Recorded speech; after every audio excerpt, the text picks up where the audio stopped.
நான் கலைஞர் government higher secondary ஸ்கூலில் 11th standard படிக்கிறேன். நான் நேஷனல் கபடி பிளேயர். நான் 9 டைம்ஸ் நேஷனலுக்காக ப்ளே பண்ணியிருக்கேன் நம்ம தமிழ்நாட்டுக்காக. 4 டைம்ஸ் கேப்டனாக இருந்திருக்கேன்.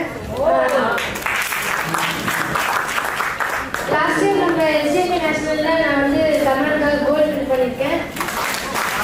5 டைம்ஸ் சில்வர் வின் பண்ணியிருக்கேன். இப்போ நான் வந்து உங்ககிட்ட நீங்கள்லாம் என்னோட பெரியவங்க, நான் கற்றுக்க ஒரு லைஃப் ஸ்கில்லை உங்களுக்கு நான் சொல்லி தரணும்னு ஆசைப்படுறேன். அது உங்களுக்கு இருந்ததுன்னா உங்களுக்கு எல்லாம் அது இருக்கும். நான் மறுபடியும் அதை ரிமைண்ட் பண்ணும்போது உங்களுக்கு இன்னும் அது யூஸ்ஃபுல்லாக இருக்கும். இது வந்து எனக்கு கிடைச்ச கிஃப்ட்டுன்னு சொல்லலாம். இது வந்து எதனால் கிடச்சுன்னா எங்கள் கோர்ஸ் மூலியமாக தான் எனக்கு கிடச்சிது. இது வந்து ஒரு கதை மூலியமாக உங்களுக்கு உணர்த்தணும்னு நான் ஆசைப்படுறேன். அந்த கதையை சொல்லாமா? இப்போ ஒரு மிடில் ஸ்கூலில் ஒரு மேக்ஸ் டீச்சர் இருக்காங்க. அவங்க வந்து கிளாஸ் எடுத்துட்டு இருக்காங்க. இந்த மாதிரி நிறைய ஸ்டூடெண்ட்ஸ் உட்காந்துட்டு இருக்காங்க. அங்கே ஒரு ஸ்டூடெண்ட் எழுதி அந்த டீச்சர் கேட்குறாங்க, மேக்ஸ் டீச்சர் மேக்ஸ் ரொம்ப கேட்குறாங்க. I will give you 2 chocolates. At the end of the class, I will give another 2 chocolates. Totally how many chocolates do you have?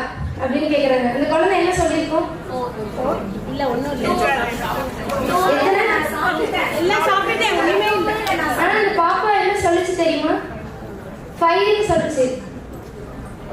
5 எப்படி சொல்லிச்சுன்னு இந்த டீச்சர்ஸ் யோசிக்கிறாங்க. நீங்க யோசிக்கிற மாதிரியே யோசிக்கும் போது ஓகே நம்ம இங்கிலீஷ்ல சொன்னோம், அதனால இந்த பாப்பாவுக்கு புரிஞ்சிருக்காது, ஏன்னா மிடில் ஸ்கூல் பொண்ணுல்ல அப்படின்னு மறுபடியும் மிஸ் சொல்றாங்க. இங்க பாருமா, நான் உங்களுக்கு வந்து 2 சாக்லேட் தரேன். இப்ப கிளாஸ் முடிஞ்சு போறப்ப மறுபடியும் 2 சாக்லேட் தரேன். மொத்தம் உங்ககிட்ட எத்தனை சாக்லேட் இருக்குன்னு கேக்குறாங்க. அப்ப மறுபடியும் இந்த பாப்பா என்ன சொல்லியிருக்கோம்? 10. ஏன் பாப்பா இப்படி சொல்லுது அப்படின்ட்டு சரி மேக்ஸ் தெரியல போல அப்படின்ட்டு மிஸ் சொல்லி தர ட்ரை பண்ணாங்க. உங்ககிட்ட 2 தரேன், கிளாஸ் முடிச்சு மறுபடியும் 2 தரேன், மொத்தம் உங்ககிட்ட எத்தனை இருக்கும் அப்படின்னு கொஞ்சம் டென்ஷன் ஆகி அப்படி கேட்குறாங்க. அதுக்கு அது பாப்பா மறுபடியும் மிஸ் 5 தான் மிஸ் இருக்கும், எப்படி மிஸ் 4 இருக்கும் அப்படின்னு சொல்லுது பாப்பா. அப்புறம் அந்த பாப்பாவோட எக்ஸ்பிளனேஷனை மிஸ் கேட்டோடனே மிஸ் ஷாக் ஆயிடுறாங்க. மிஸ் நீங்க எனக்கு 2 கொடுக்குறீங்க, கிளாஸ் முடிஞ்சு போறப்ப 2 தரீங்க, ஆனா ஆல்ரெடி எங்க அம்மா 1 கொடுத்தாங்களே ஸ்நாக்ஸ்க்காக, அப்ப மொத்தமா 5 தானே அப்படின்னு சொல்லுது பாப்பா. அப்ப இதுல இருந்து நம்ம என்ன லைஃப் ஸ்கில்ல கத்துக்கிறோம்னா எம்பத்தின்ற ஒரு லைஃப் ஸ்கில்லை நம்ம கத்துக்கணும்னு சொல்றேன். ஏன்னா இப்ப அந்த டீச்சர் வந்து அந்த பாப்பாவை புரிஞ்சிக்கல, இவங்களே ஜட்ஜ் பண்ணிட்டாங்க. இந்த பாப்பாக்கு இங்கிலீஷ் புரியல போல, ஒருவேளை இந்த பாப்பாவுக்கு மேக்ஸ் தெரியல அப்படின்னு ஜட்ஜ் பண்ணி அந்த ஒரு பாயிண்ட் ஆஃப் வியூல அந்த பாப்பாவை ஹேண்டில் பண்ணும்போது she get tension. அவங்களுக்கு வந்து ஒரு கோவம் வருது, என்ன இது தெரியல இவங்களுக்கு, ஒருவேளை இங்கிலீஷ் தெரியலையோ, ஒருவேளை மேக்ஸ் புரியலையோ அப்படின்ட்டு இந்த மாதிரியான இது வருது. அப்ப நம்ம எம்பத்தி இருக்கும்போது நம்ம அந்த அவங்களுடைய இப்ப என் ஷூ வந்து நீங்க போட்டு பார்த்தா தெரியும் உங்களுக்கு அந்த ஷூ வந்து கரெக்டா இருக்கா, இல்லை டைட்டா இருக்கா, லூஸா இருக்கா அப்படின்ட்டு. அப்ப மற்றவங்க ஷூல இருந்து பார்க்கணும் அப்படின்னு சொல்றாங்களே, அதுதான் இந்த எம்பத்தி. இந்த எம்பத்தினால இப்ப நான் கண்ணகி நகர்ல வரேன். கண்ணகி நகரை பத்தி சொல்லுவாங்கல்ல, நிறைய ஒரு பிம்பங்கள் இருக்கு. அப்ப அதே பாயிண்ட் ஆஃப் வியூல என்ன பாத்தீங்கன்னா நீங்க என்ன வந்து எப்படி ஹேண்டில் பண்ணுவீங்க?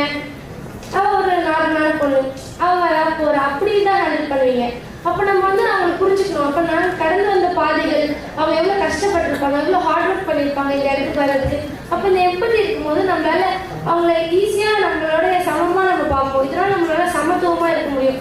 இதனால நான் என்ன உங்ககிட்ட சொல்ல வரேன்னா, நீங்களும் ஒரு ஹெச்ஆர், நீங்களும் ஒரு ஹெட்.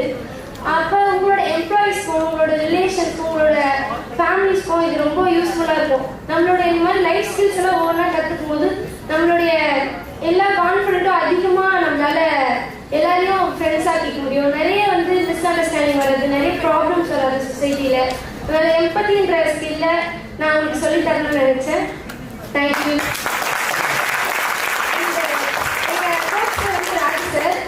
எனக்கு வந்து அது வந்து ஒரு கிஃப்ட்னு சொல்லலாம். ஏன்னா இது வந்து பிரபஞ்சத்துல நான் வந்து கபடியை சூஸ் பண்ணது அது வந்து எங்க அம்மா அனுப்பி வச்சாங்க ஸ்போர்ட்ஸ்ல இருக்கணும்ட்டு. எனக்கு வந்து கிடைச்ச கிஃப்ட்னு சொல்லலாம் எங்க கோச்சர். ஏன்னா அவர் தான் எனக்கு இந்த மாதிரியான ஒரு மார்வலஸான ஒரு life skills and kabaddi and இவ்வளோ பெரிய வேர்ல்டே அவர் தான் கொடுத்துருக்காரு. இங்கே பேச வச்ச சாருக்கு ரொம்ப ரொம்ப நன்றி. இந்த மீனாட்சி காலேஜுக்கு ரொம்ப நன்றி. தேங்க்யூ.